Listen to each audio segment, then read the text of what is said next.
Assalamualaikum warahmatullahi wabarakatuh. Baik, saya akan menjelaskan materi tentang merancang tes kemahiran menyimak. Menyimak adalah keterampilan yang memungkinkan seseorang pemakai bahasa untuk memahami bahasa yang digunakan secara lisan. Kemudian, kemampuan menyimak bagian yang penting dan tidak dapat diabaikan dalam pengajaran bahasa. Kemudian istimak adalah keterampilan dalam berbahasa Arab yang memungkinkan seseorang untuk memahami bahasa Arab yang digunakan secara lisan. Tes menyimak meliputi jangkauan yang lebih luas, tidak hanya sekedar pengenalan atau identifikasi, perbedaan atau diskriminasi, dan pelafalan atau vokalisasi bahasa Arab.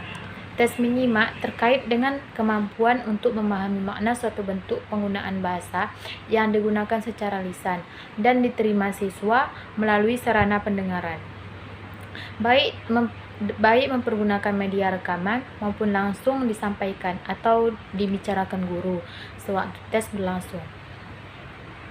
Kemudian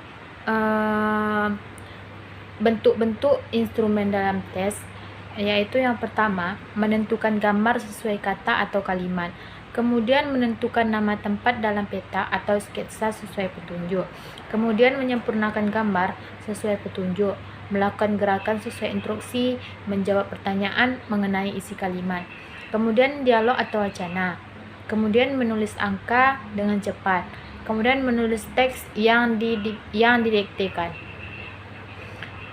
Pengembangan instrumen tes. Yang pertama yaitu merespon ujaran lisan dengan gerak. Maksudnya, siswa diperdengarkan beberapa kalimat yang diucapkan oleh guru. Kemudian siswa ditugaskan untuk melaksanakan atau memeragakan kalimat yang didengarkan. Kemudian ada juga menentukan gambar sesuai kata atau kalimat. Seperti contoh, misalkan guru memberikan beberapa gambar, kemudian siswa ditugaskan untuk menentukan makna gambar sesuai yang didengarkan. Kemudian ada juga menerka kata berdasarkan deskripsi yang diperdengarkan. Maksudnya, guru menyusun deskripsi tentang suatu benda, kemudian deskripsi dibacakan atau diputar rekamannya kepada siswa. Kemudian menunjukkan benda berdasarkan apa yang diperdengarkan. Maksudnya di sini guru menyebutkan nama sebuah benda dari beberapa benda yang sudah dipersiapkan. Kemudian siswa ditugaskan untuk menunjukkan benda tersebut. Kemudian menggunakan bahasa. Maksudnya menggunakan bahasa di sini, misalkan guru menunjukkan satu benda yang ada di dalam kelas, kemudian siswa menyebut nama benda dalam bahasa Arab dengan bunyi yang benar.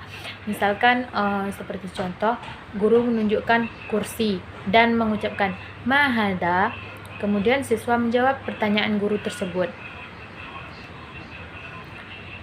Ada juga yang menyelesaikan cerita. Maksudnya di sini guru menceritakan suatu kejadian atau cerita secara tidak tuntas. Kemudian siswa ditugaskan melengkapinya secara lisan atau tulisan. Kemudian mengidentifikasi kata kunci. Maksudnya di sini guru memperdengarkan sebuah paragraf atau wacana. Kemudian siswa diminta menentukan kata kunci dan merangkai kata kunci menjadi sebuah kalimat singkat. Kemudian menentukan topik atau wacana. Di sini guru memperdengarkan wacana dan siswa ditugaskan menentukan topik dari wacana yang didengarkan. Kemudian menyingkat atau merangkum wacana simakan. Maksudnya di sini guru memperdengarkan wacana dan siswa ditugaskan untuk menceritakan kembali dengan kalimat yang singkat dan jelas. Kemudian parafrase.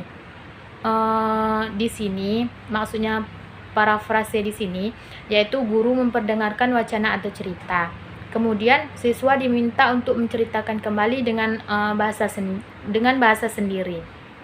Kemudian menjawab pertanyaan mengenai isi kalimat, dialog atau wacana.